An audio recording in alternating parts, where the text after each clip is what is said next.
on, baby.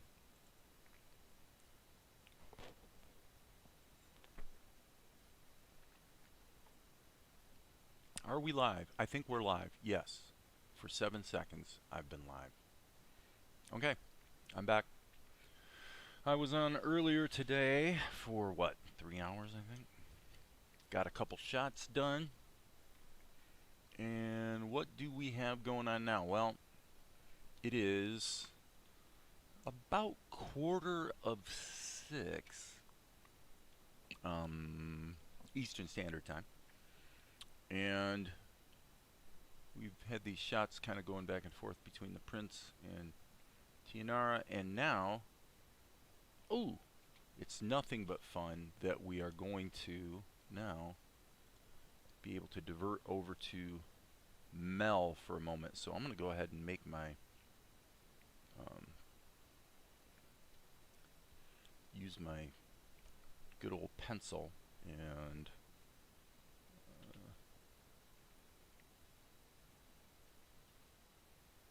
make a couple tweaks to this storyboard image, because his hair is a bit of a holdover from before I changed his hair design quite some time ago. And okay, so let me see here. I might have to work in reverse actually, because what I really want to do here is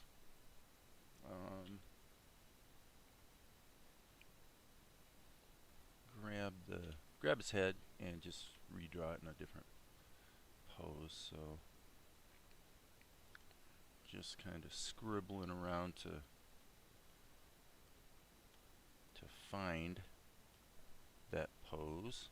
And now, before I go too much further, I'm just going to reverse these two drawings, because the one that was in the storyboard is really where he lands, not where he starts, right? So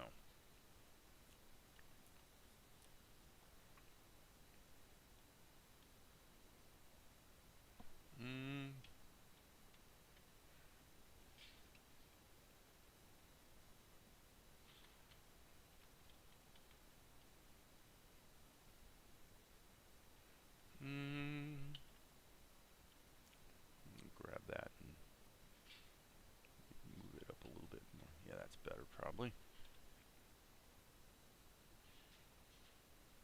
And he's not going to be on this pose very long, so I don't think we need to be labored. It's going to be just maybe half a second.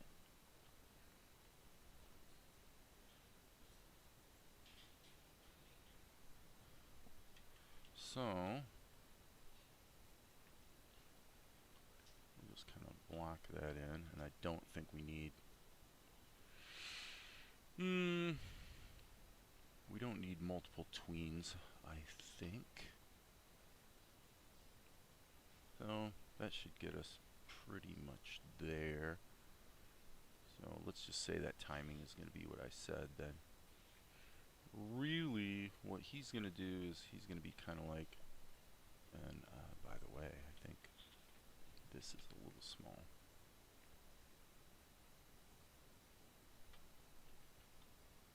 So it's going to be boom. Yeah, and then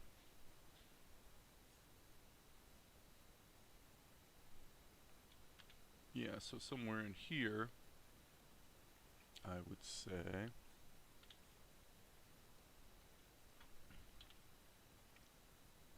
he's going to be a bit of a, well, he's going to have a blink. And maybe oh heck, let's just kind of put the drawings in there. This is the pencil test anyway, right? So I'm going to go like this.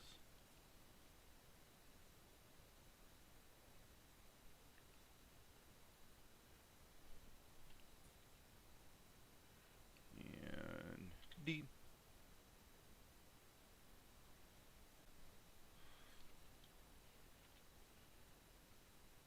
Okay, and then let's gee, we might want to stretch that down so that it actually lasts for a bit of time there. And boom. Yeah, that's actually not too bad. It's not perfect, but in principle, not too bad. So To make this work, though, we really need to probably lower this stuff a little bit. And I think I'll just erase that.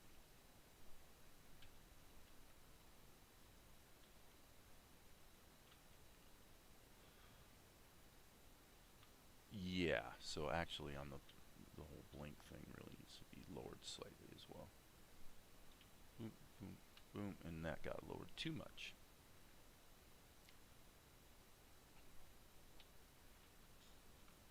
Boom, boom, boom.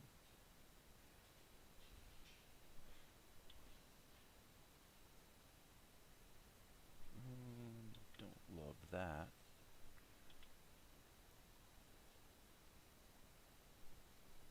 So he's just listening in.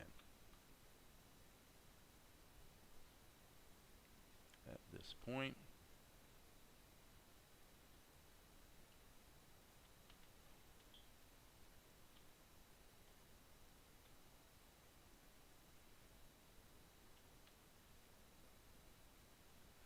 Okay, and then, you know, maybe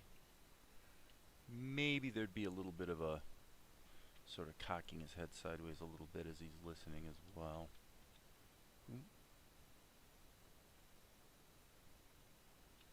And I would say here,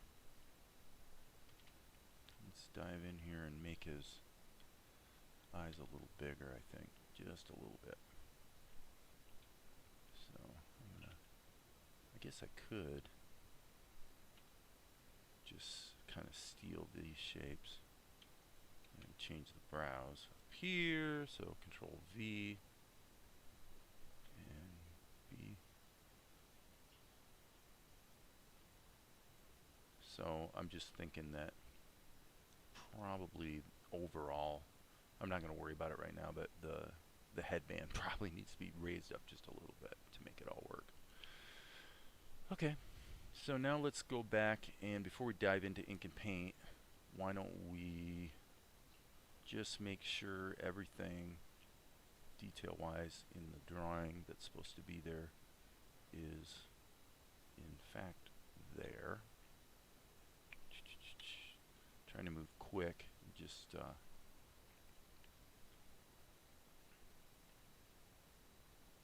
kind of feel it, you know.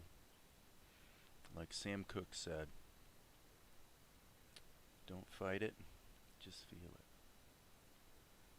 Ah, Sam Cooke.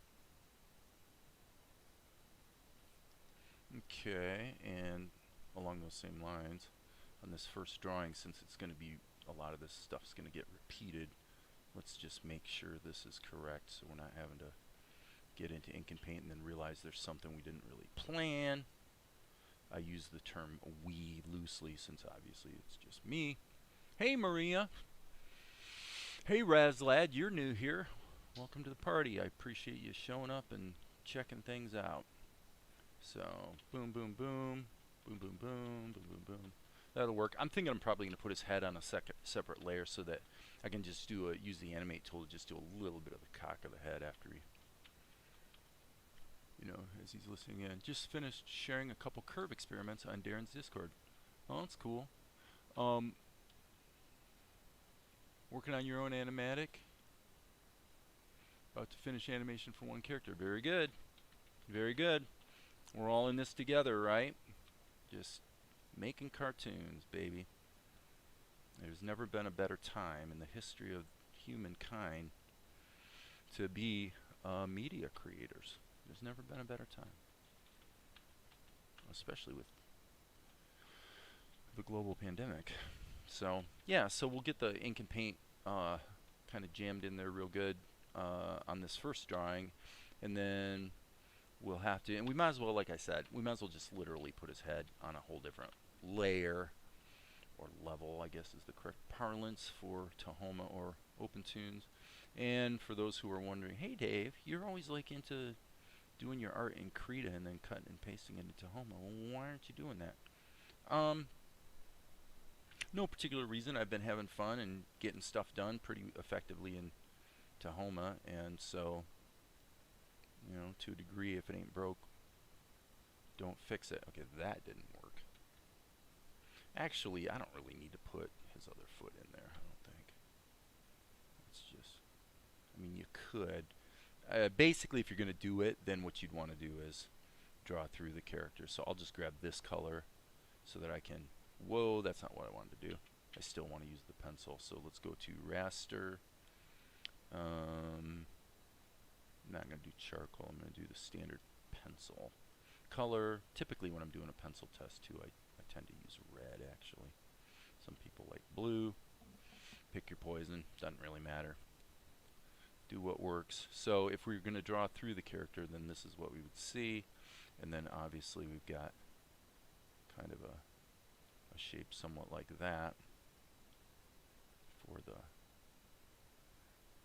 you know, there's the ankle, and then we're actually seeing a little bit of the bottom of his sandal, right? Watched a few times but stayed silent so far. Okay, so you've been lurking, huh, Razlad? That's cool. Everybody's welcome to lurk. Okay, so basically that's it.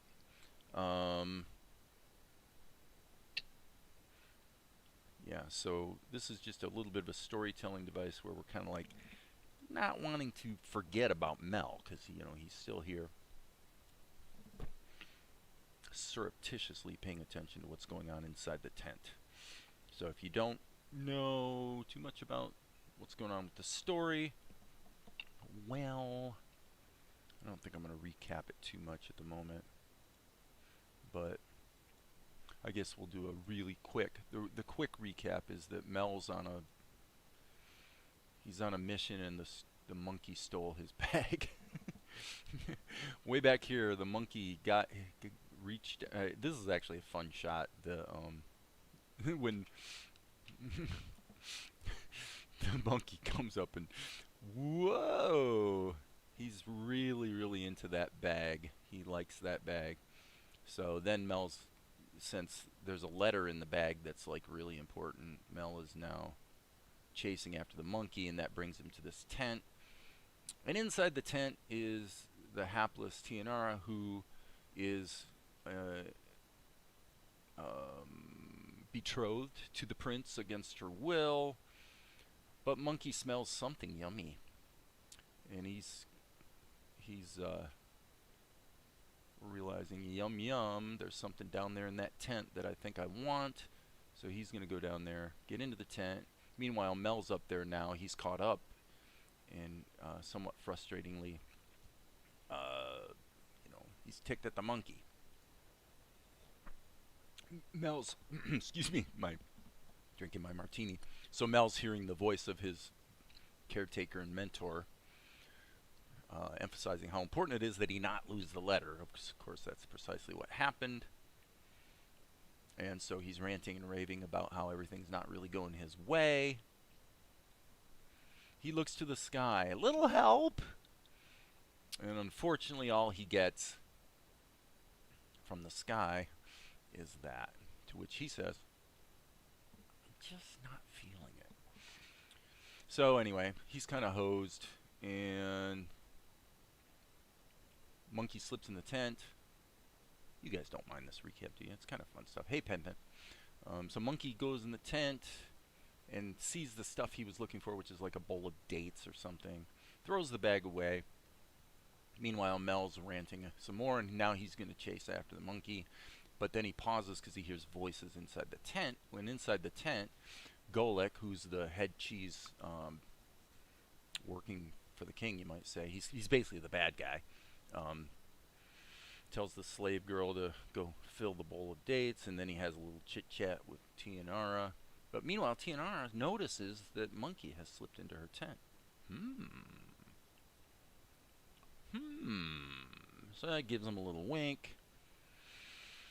And then realizes, aha, this might be my avenue of escape. Meanwhile, Golek's basically given her a little bit of a lecture, which she's not overly impressed with the guy. But then she decides to sort of play along, because she's thinking about, in her head, she's thinking, you know what, if I can get rid of this guy, maybe I can get out of Dodge and be on my way. So that's kind of what that's all about. And he knows she's playing, but he doesn't care because his plan is still moving forward on schedule. So that's kind of that. He leaves the room, and now she's thinking about what can I do. Check out this avenue of escape. She goes over there to check it out, and Mel notices a bunch of activity at the bottom of the tent. Well, he doesn't know she's there. So that's a little confusing. That is one resourceful monkey. Well, meanwhile, at the front of the tent, guess who's about to enter? The prince. So now she's in a bit of a panic. And what? The prince? I don't remember what his line of dialogue is, but it's something along the lines of, the prince? Oh, jeez. Prince comes in, tells the soldier to leave us, and she has donned her veil, which is what Golek had told her to do. So she's, again, playing the game, and now the prince is kind of in an awkward state, because he's never met her, actually. So he's betrothed to this girl that he's never met, and she's the daughter of a rich family, and so neither one of them are actually particularly thrilled about this whole arrangement that they're locked into. And so we have this little exchange between the prince and Tianara where he's looking real awkward. Well, like I said, meanwhile, we don't want to forget about Mel, who's outside the tent, dealing with what is he supposed to do when there's a bunch of people, and he knows about this wedding that's going on. So I mean, he knows where he is, and he knows that he's probably playing with fire being where he's at right now. Especially because, actually, it's probably worth noting, this is my my attention to detail, I suppose, as an author, that back here we had this little exchange between the soldiers and some commoners, where we established in the story that commoners are not allowed in, only landowners. So there's a little bit of socio-political commentary going on here. I've been known to offer up a tiny bit of socio-political commentary from time to time. Okay, and by the way, if you're wondering why that looks kind of jittery, it's because we're previewing it at half resolution. That's what it actually looks like. So, but I'm going to leave it at half because it just performs a little better. So anyway, that's where we're at. That brings us up to date. That didn't take too long, a few minutes. And so now we got to keep animating. And by the way, if you're the person who's about to ask, hey, how far along are you on this cartoon? Because like lately it seems like somebody always asks that question. And the answer is, we're about 2/3 of the way through the second episode in a 12-episode show arc. The first 2 episodes of which really work together as kind of a 2-part pilot, you know, a 2-part setup to get the whole story going. So I'm going to make a what we call a smart raster level, turn on the smoothing a little bit, and let's get this boy inked with the caveat. Well, actually, I was going to say the caveat is that we're not going to ink his head, but actually let's do his head first. Let's go ahead and just get the head done, and then we'll color it in that way. That's done, and then on to the next thing. So I'm going to hit the N key. So that's the actual size that it's going to be on screen. This is being produced at broadcast resolution. Yep, believe it or not, broadcast resolution. Broadcast HD, I mean. Meaning 1280 by 720 pixels. So, not full HD. Some stuff I do in full HD just so I have a little bit of crop range on the shots, but okay, so that worked. I don't even think we need to show his we don't really need to show his eyes there. I mean, it's on the screen for literally a half a second. And then, so let's get right to this. Okay, as I said, let's take the headband and just lift it up a little bit. Little bit. Okay, Mel has kind of curly-ish hair. I've mentioned in a couple sessions ago that this hair has been the bane of my life. I'm actually thinking in episode 3, I'm gonna have Mel go down to the river and actually cut off his own hair, just because it'll just make my job easier. And you know, from a story standpoint, who cares? It's like, yeah, the hair's getting in the way. I'm just kind of sick of it, so I decided to cut it off. Soda Pop, hey, have you tested the raster segment eraser yet? Let's do that shortly, my friend. Let's do that shortly. In fact, I'll deliberately make a mistake. Oh, right there. Made a mistake. Okay, so I hit the eraser tool, and what Soda Pop's talking about is this eraser setting called segment, which lets you go like that, and it'll actually, it's pretty smart about figuring out where the line extended too far and goes ahead and cleans it up. A more realistic example of that would be this one, though. And see, it kind of falls apart. So it's not 100%. I wouldn't say it's the greatest feature ever, but it is definitely useful from time to time. So typically with erasing, I'm going to be erasing in freehand mode, which means cleaning up stuff like that is pretty easy anyway, because I just do that. So, you know, as I said, pick your poison.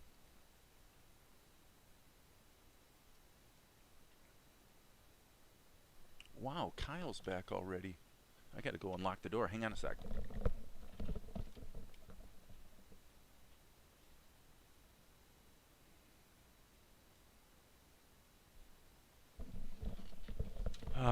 Yeah, my son's been working very hard on his the business that he started here in the year of the pandemic, doing web development and whatnot. And he just went to meet with one of his business mentors and a few other things.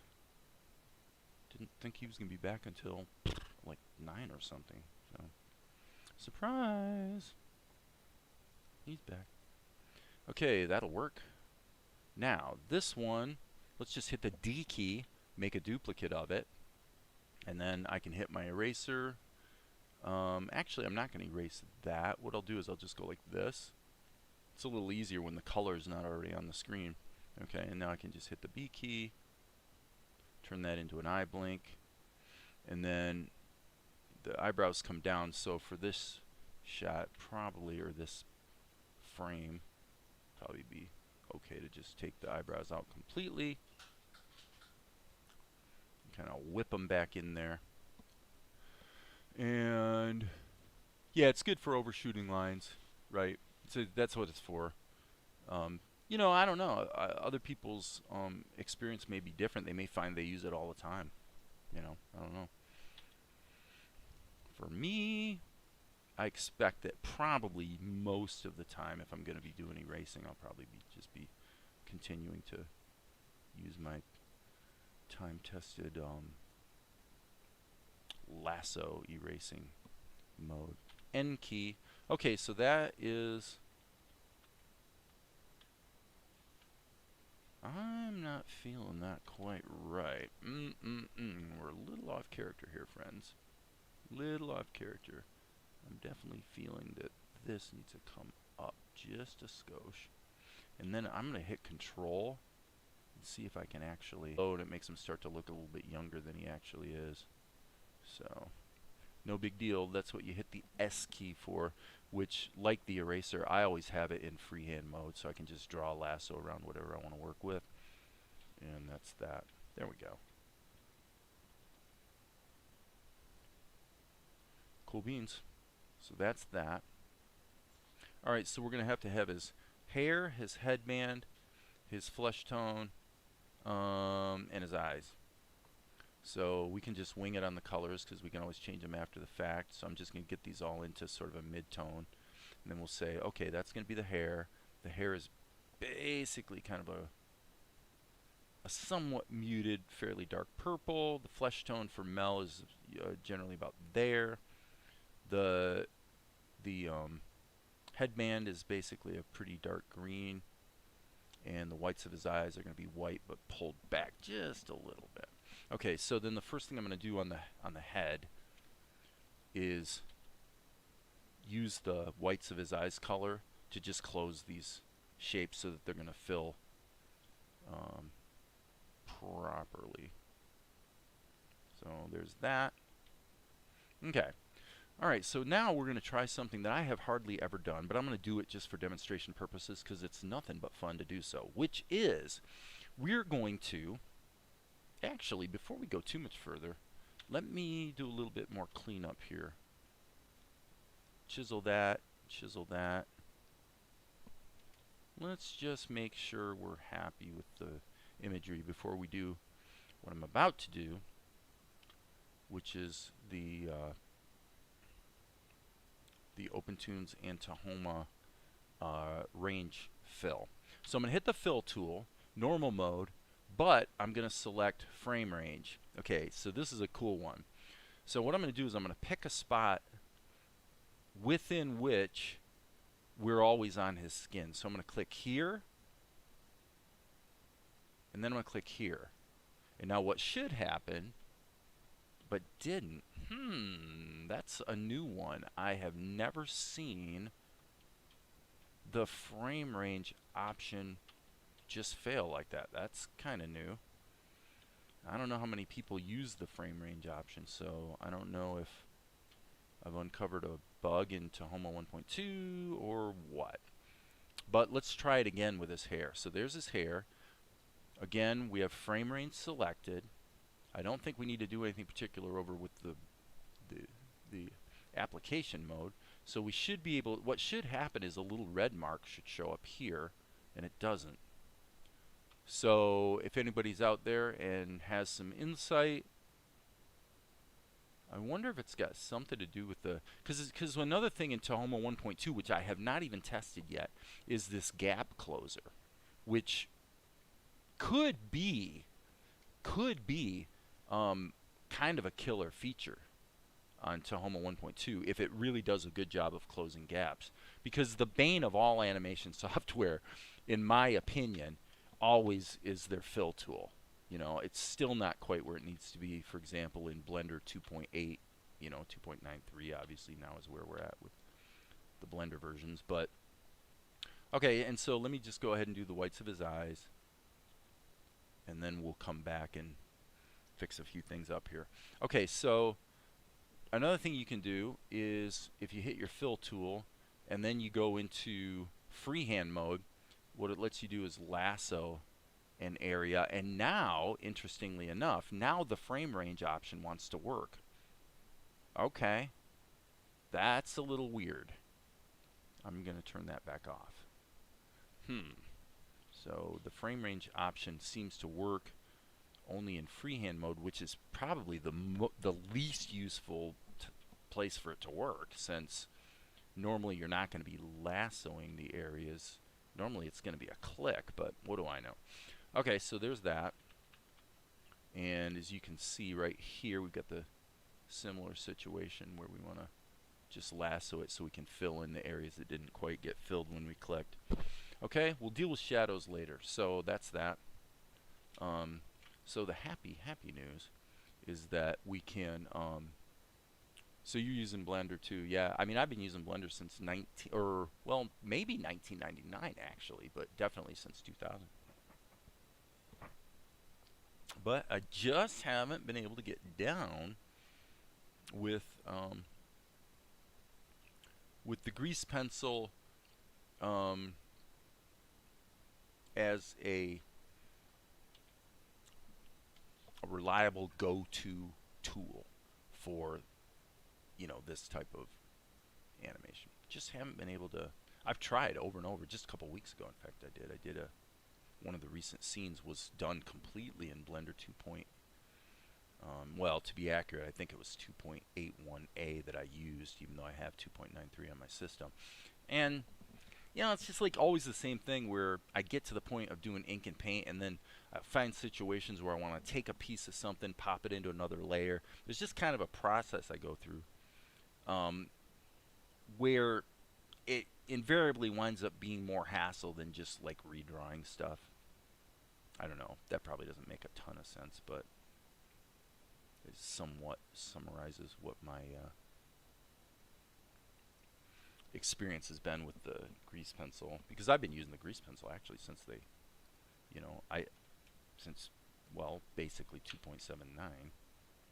Well, really before that. Obviously, it's been around for a long time. And they're definitely, you know, the Blender devs have definitely been doing a commendable job of adding features and capabilities to the grease pencil. So, you know, it's definitely going to be a, you know, it's here to stay. Let's put it that way. I like Blender, but it's very procedural. Well, yeah, I mean, so is Tahoma, though. I mean, that's why I like Tahoma. I was talking about that earlier today. I love the fact that it is procedural, and but I know what you mean. It's becoming more procedural with the you know, with the node-based modeling. I forget what the term is for it that they're calling it, but yeah, the node-based modeling. Now you're getting into Houdini territory. You know, now you're getting into a real procedural modeling workflow, and the power in it, just like node-based compositing, is I mean, I think it's pretty easy to make the case that it's more powerful than layer-based compositing. Doesn't mean that layer-based compositing doesn't do the job, you know, 9 times out of 10, because it probably does. But I don't think anyone would dispute that a node-based approach is more powerful for the reasons I demonstrated this morning when I did went over the schematic. Is that you can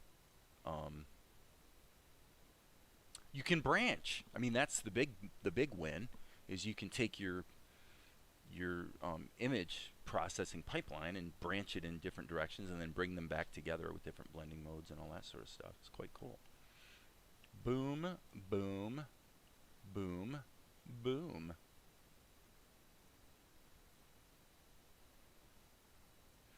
This would be if I was going to do a bench test of the segment eraser. This would probably be the place to do it, actually.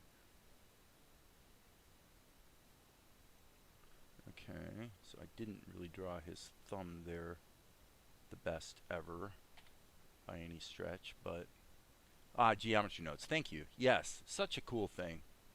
I mean, super, super cool. Good stuff. I just don't personally have much use for it at the moment, so.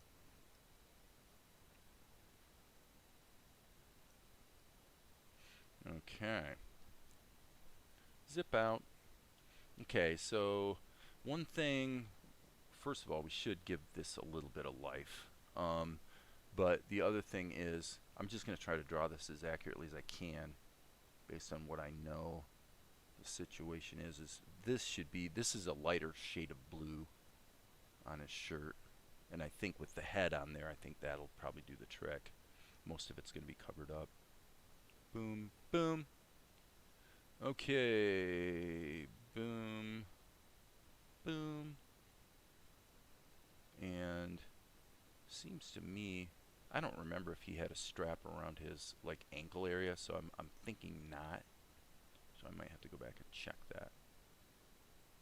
Boom, boom, boom. Okay, not too shabby.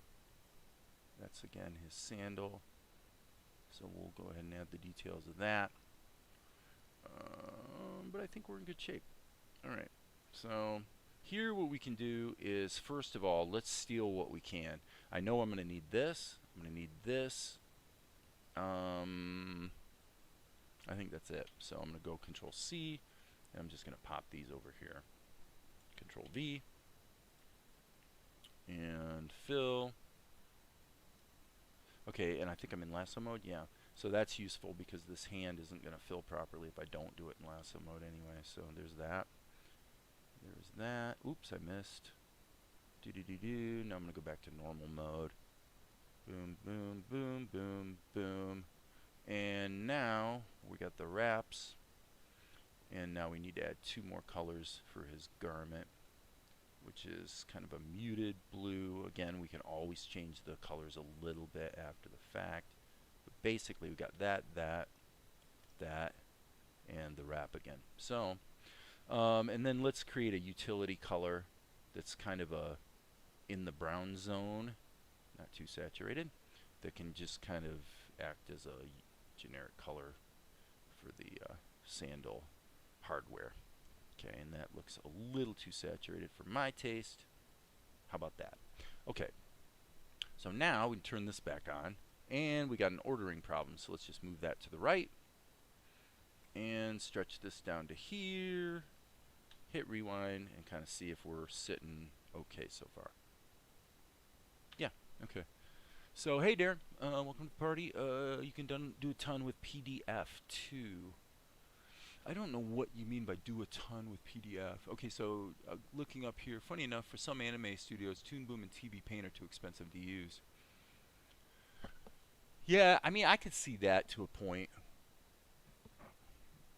If you're doing the right thing and paying full price for every seat, then TV Paint, I believe, is going to set you back about $1,000 US per seat. I think that's right. Okay, and by the way, one thing we want to do here is back off that outline color a little bit. There we go. That's nicer. Okay, and geez, we might have to have 2 levels of shadows, but let's get the shadows in there right now on the body. I think to be safe, what I'm going to do is I'm going to treat it as if we're going to have 2 levels of shadow. So I'm going to do it my usual way I've done it lately, which is to actually create a vector layer or vector level, and then hit the B key, and then I'm going to set it to auto close, auto group, auto fill. And then what that allows me to do is actually just randomly create shapes like this,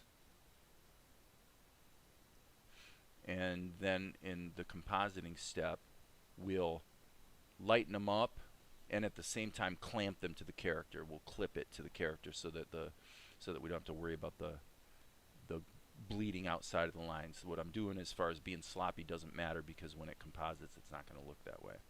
So I'm just going to go ahead and kind of fill all that in. This should probably be something like that.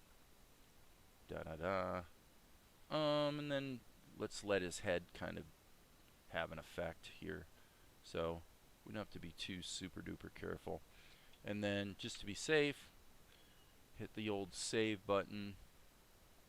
And it's still saving, so it's not being responsive yet, so we'll give it half a second. Okay, so Maria, busy with theater stuff and art stuff, but took a nice long walk through the park today. Through Central Park, I assume you mean? Is that what you mean? Some photos for practice drawing. Talked to a lute player. Cool. Sephardic songs. So, yeah. Enio and Maria. Okay, so what I'm going to do here is hit F3, brings up the schematic, as I so often do. We're in the FX schematic, so I'm just rolling my mouse button, and what we're going to do is we're going to composite the shadows over top with layer blending INO multiply, and that's going to be multiplied by his body. And we're going to set the opacity to our usual value of about 0.12. Clipping mask is turned on so that when it renders, you see that the shadows are doing precisely what we would like them to do. Now, because it is a somewhat of a sunny day-ish, I'm going to give him just a little bit more density on the shadows too, just because I can. Alright, so there's your signal flow. So we're going to have another layer of shadow that will be animated over top of his face. So we'll just do this. And I'm thinking, in this case, as far as shadows on the ground, I'm thinking, I mean, you could bake them into the background painting, but I don't know. Let's just keep moving forward. Let's add another vector level. Okay, and this one's going to be animated, so I'm just going to extend that to there, hit the old B key, and now, again, let's just rock and roll. Get this guy in some shadows. Probably a little bit there, like so. Maybe a little bit on his ear. And then, just so I am not being distracted too much by it, I'm going to go ahead and put the comp on here right this instant. Right this instant. Where was it? Multiply. Hello? There you go. Multiply foreground, background, and then crank this baby down to about, what was it, 0.1, I'm sorry, 0.18 maybe? It's a little hot. I think the other one was 1.4 something.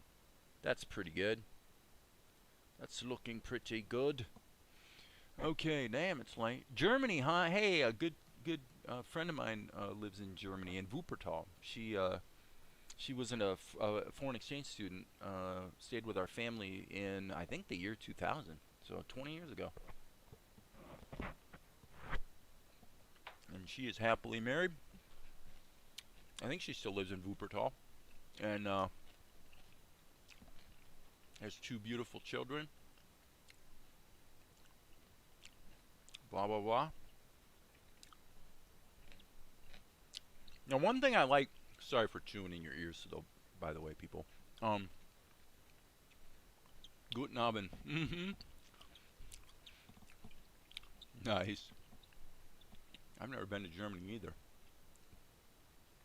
One thing I like about the using the vector levels in conjunction with for shadows is the fact you can actually see what you're doing while you draw it, and then it goes ahead and shows you what it's really going to look like after it's composited. So I like the fact that the actual drawing of it is still kind of real time.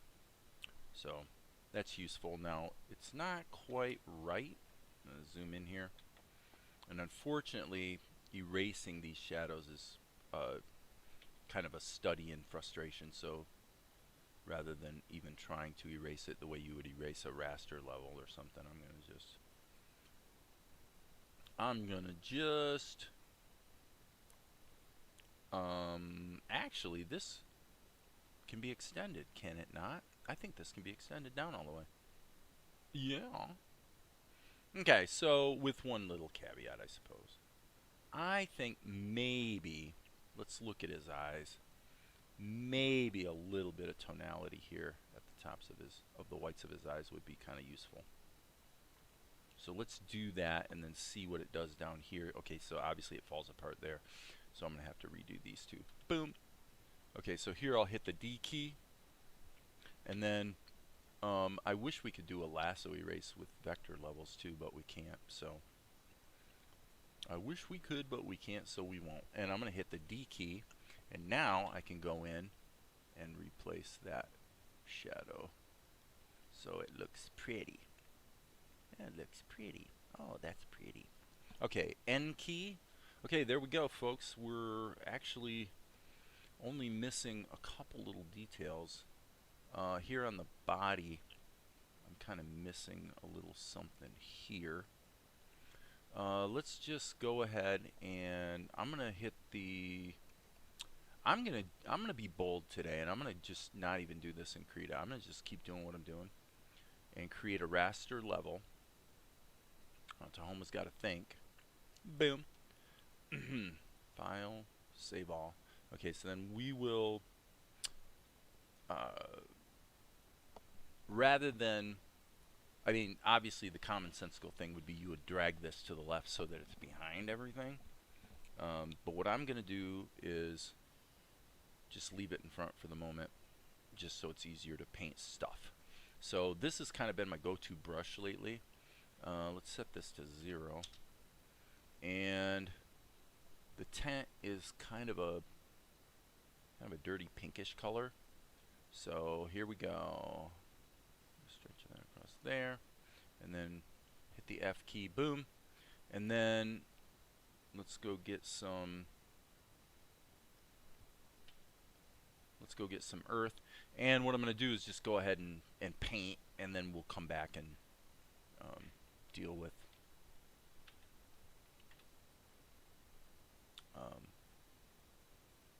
I don't know, checking how the character comps onto it, right? So, all right, Park Slope, very nice. Okay, cool. Finish placing voices in the file. Finally, we'll draw the characters. Razlad is moving forward, man. He's rocking. The man is rocking. Alright, let's go to the outside of the tent here. Let's kind of scan back. just want to get a sense of, okay, yeah, that was kind of what we, something like that too. Just want to kind of get a sense of what my colors scheme needs to be. Okay, so boom.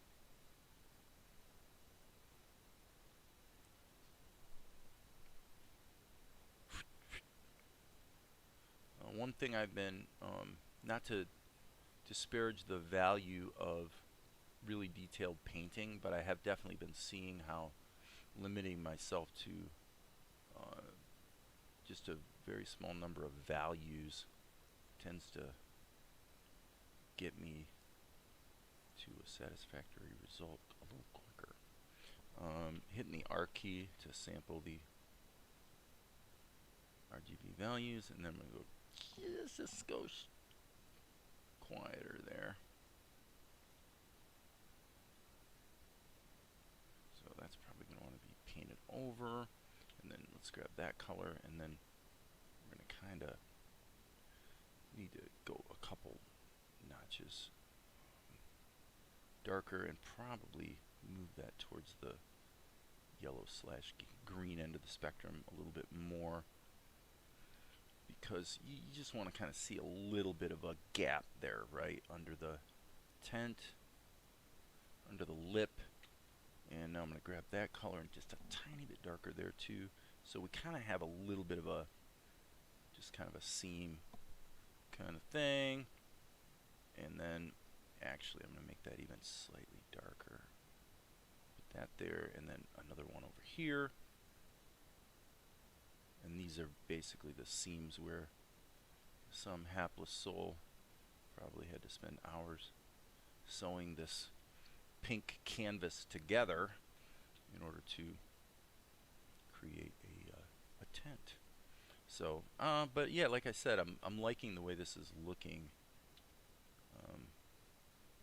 A somewhat more limited value scale, I think, looks a little more better most of the time. And then one thing I also want to do is grab a tiny highlight, and then this is the part that's a little tricky. I'm going to actually shrink down the brush just a little bit here, just to give it a little bit of dimensionality. Doesn't take much. Does not take much at all. And then same thing on this little lip here, just a little kiss on the edge, so that, you know, anything that's going to have some thickness is going to catch the light a little bit. Okay, we'll go with that for the moment.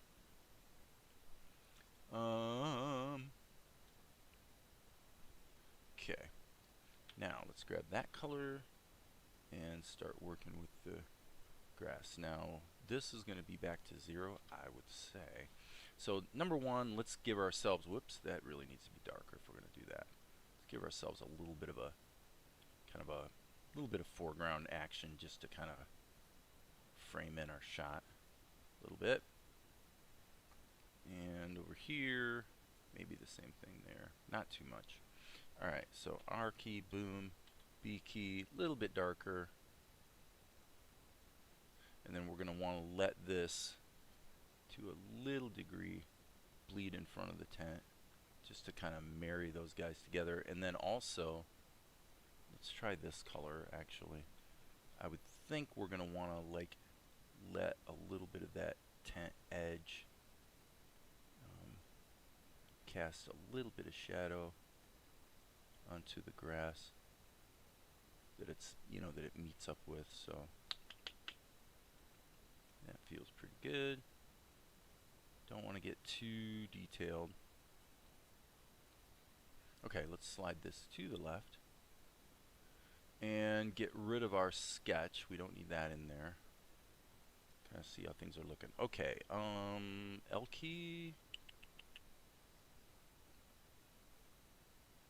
Not too shabby. I think it's pretty clear that we need a cast shadow, so I'm going to hit the insert key, go up to the top, and let's create another vector level. And we'll just kind of go like this. Keep it simple, Sherlock. Okay, and then that,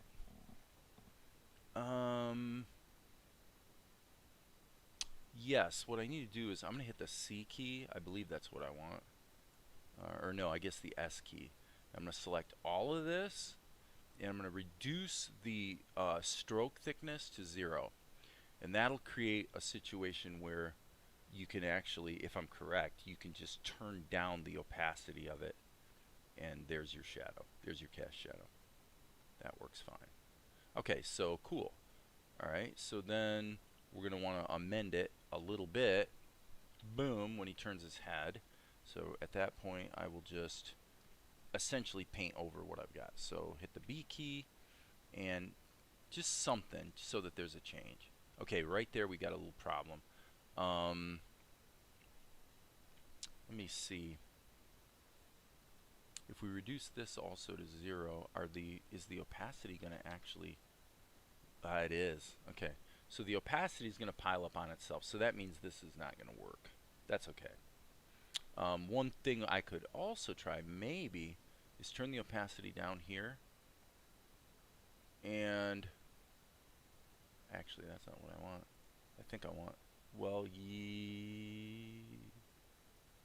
yes or no? No. We'll just do it with a compositor. And by the way, I'm being stupid here. I'm actually messing with the wrong layer. No wonder I'm having troubles. Okay, let's see what that does. Yeah, it still piles on top of itself. In other words, the opacity of, even though it's a fixed opacity level, if you have 2 layers of it on top of each other, then the whole thing, the shadow gets denser and denser. So the solution is to just do it this way. So I'm going to take column 2.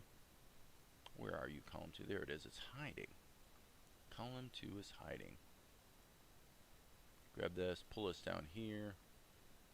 And instead of using the multiply INO, because we're not comping it with any other layers, I'm just going to go image adjust, adjust levels, and then turn the alpha output down to something like that.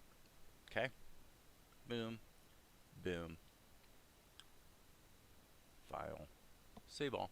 Okay, yes, you can turn the opacity down on the column header, but you need to tick the box on the scene settings. Right. So Darren's talking about, let me let this save, and then I'll show you what Darren's talking about. So what Darren's saying, and I'm not going to do it. I'm going to do it the way I've got it going here, with just as a compositing effect. But what Darren's pointing out is that if you go into, is it the scene settings you want to go into? Enable column color filter and transparency for rendering. So that means if you assign a color filter to your levels and or turn the opacity of the level down, it's going to result in actually rendering that way. So we can test that, though. It would be good to test it. I'm going to take this and turn the alpha output back up. Okay, so it's pitch black. And then let's just see what happens. I'm going to take this opacity, turn it down, and then I'm going to go into, again, the scene settings and tick this box. And so now what should happen is, there we go. And indeed, it did reduce the opacity of the column overall, which is what we wanted, so we don't get this stacking up of increasing density of shadows by having shapes that are overlapping each other. I think it's probably pretty clear what I'm talking about there. So that's cool. That's cool. We'll just go ahead and proceed on that basis. That worked. Here we've got nothing but a change in his eyes blinking, so we don't need to do anything with the shadow there. So okay, so the only thing that's really kind of missing here, and that what the flashing you're seeing is just the animation cache needing to update. Okay, so this is a good example of a shot that really needs a gradient to sort of drive it all home. So with that in mind, let me think about this for half a second. Yeah, I think I'll do just the garden variety airbrush thing like I do all the time in Krita for now. See how it goes.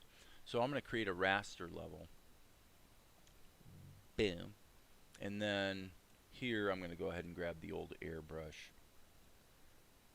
Alright, and so with the airbrush, hit the B key, and I'm going to make it real big. Well, okay, maybe I'm not going to make it that, you know, it's a little bit coarser, let's say, than the airbrush in Krita, right? So for that reason, you could always blur the layer a little bit, right? So in other words, I'm going to take this level, stretch it all the way down here, and then here's what we're going to do. Let's go into composited mode.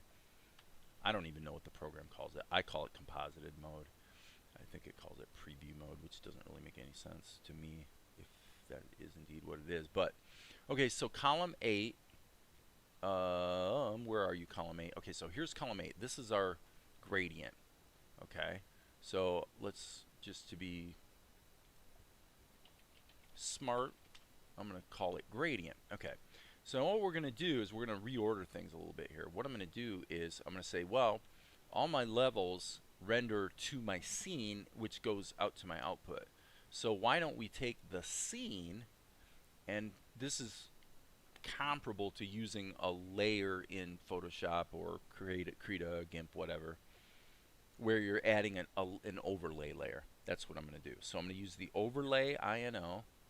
The foreground will actually be the gradient, and the background will be the scene in general. And now, as you can see, it's laid over top of it in overlay mode. But what you can also see, if I hit the N key, you see all this noise that looks almost like dragon scales or something? That's because the airbrush it's a little too coarse. Maybe you could dial that in, I'm not really sure. But another thing, by the way, that I'm noticing is this needs to be deleted. And boy, that is really, really subtle. That's pretty subtle. I'm actually going to pipe this back in there, I think. And then, why don't we, but I want a little more control. So I'm going to go image adjust, adjust levels like I did before. Double click that. And then again, I'm just going to turn the alpha down on that. And then dial it in till it feels right. That feels pretty good. Okay, I would say it's actually disputable whether the noise in the airbrush is a bad thing, because it's creating a little bit of variation here in the color of the ground, which, you know, one could argue is actually aesthetically looks good. But if you wanted to mitigate that, I'm thinking what you would do is you grab your gradient layer and just add a blur. I would say it's not necessary on the overlay, but it might be helpful on the one that's piped directly into the scene. So you can see what just happened. It blurred it like crazy. Let's make that pretty small, like a 5-pixel blur. And if we turn it off and on, that's pretty subtle. So that's probably not enough. Let's go with like 15. Blur. Like I said, it's pretty subtle. It's a pretty subtle effect. I'm gonna keep cranking it up to see how that feels.